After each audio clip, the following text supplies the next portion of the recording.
حجاج ابن یوسف بڑا اکڑ کے چل رہا تھا. طاؤس تابعی تھے، عبداللہ ابن عباس کے شاگرد.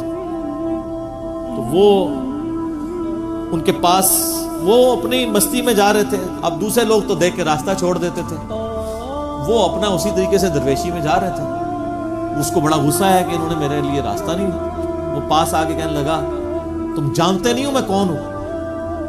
ان کا میں تمہیں بخوبی جانتا ہوں. ابتدا میں تم ایک بے قدر منی کے قطرے تھے، ناپاک. پھر تو اپنے باپ کی شرمگاہ سے نکلا اور ماں کی شرمگاہ کے ذریعے ماں کے رحم تک پہنچا، اور اس کے بعد پھر اللہ تعالیٰ نے تجھے بڑا کر کے اسی شرمگاہ سے باہر نکالا،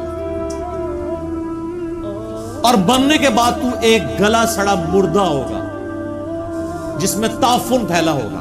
سر یہی ہوتا ہے نا، ہڈیاں بن جاتی ہیں نا، گل سڑ جاتا ہے سب کچھ. یہ تیری ابتدا اور انتہا تھی، اور اس کے دوران تیرے پیٹ میں ہر وقت پاخانے کا بوجھ ہے تو جو تو اٹھائی پھرتا ہے. اگر تو وہ باہر نہ نکالے تو اپنا وقت بھی نہیں گزار سکتا. تجھے میں بڑے اچھی طرح سے جانتا ہوں، کتنی پھکی ہیں. ہر وقت پاخانہ اٹھائے پھرتا ہے، اور ابتدا بھی ایک گندا قطرہ تھا اور مر کے جو ہے وہ گل سڑ کے ایک مردہ بن گیا.